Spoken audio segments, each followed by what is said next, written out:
my dickhead of the week is Millwall fans.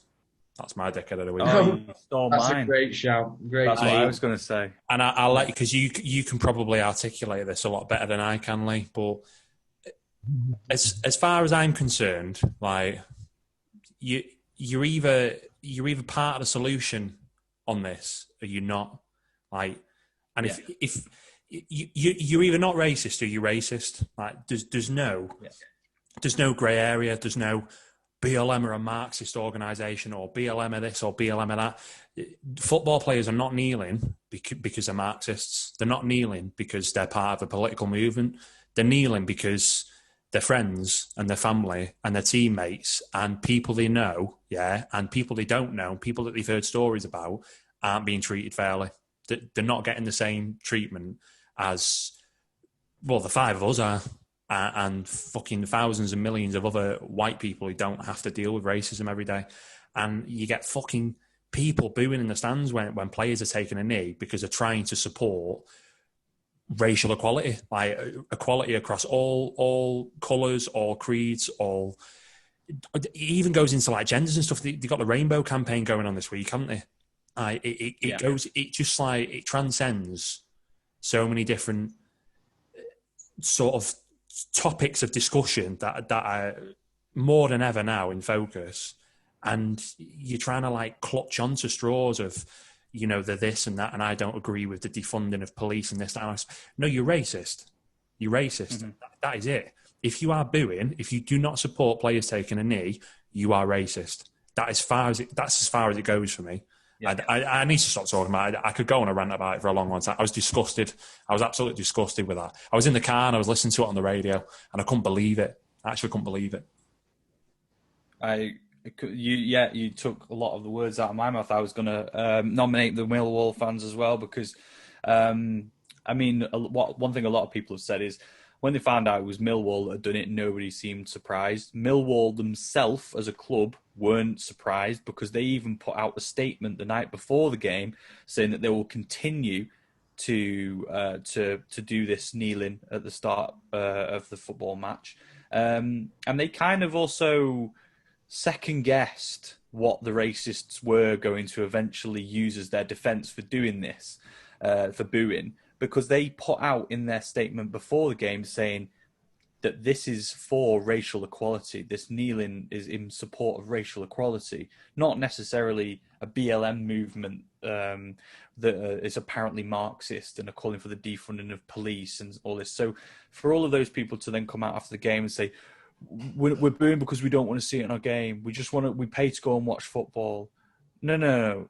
You pay to go and watch people of all races and ethnicities play football. And by you sitting there and booing in the first game back in the stadium, it's absolutely disgusting.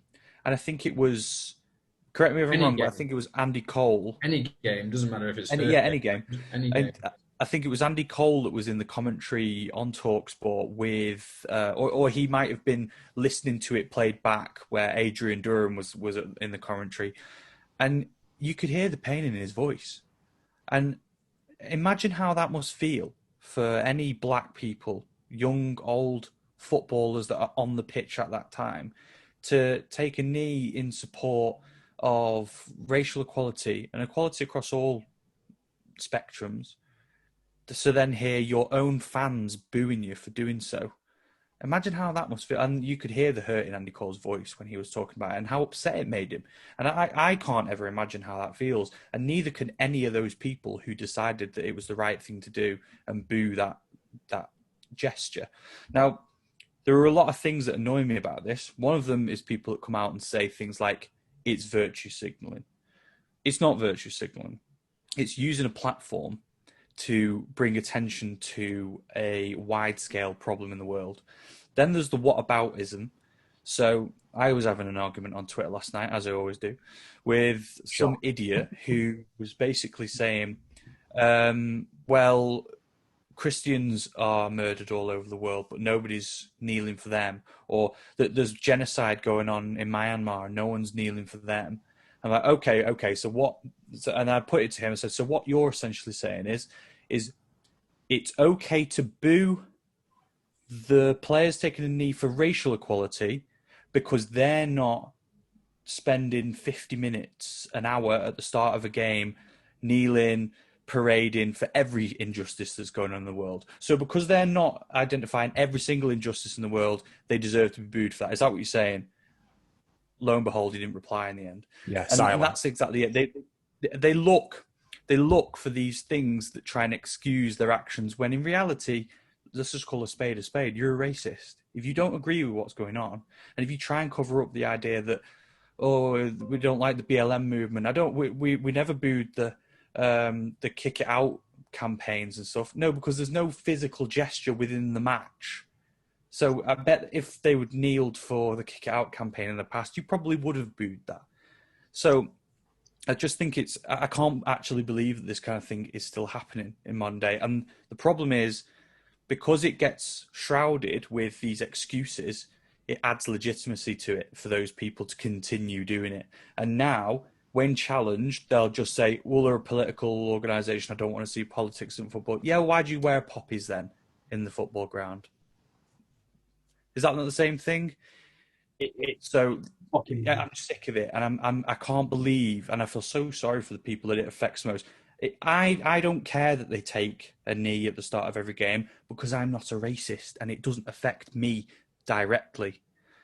The people it does affect is the people that it matters the most to, and the people that have a problem with it are the people who are deep down a racist, and that's the only way it is. I'm sick of seeing it now.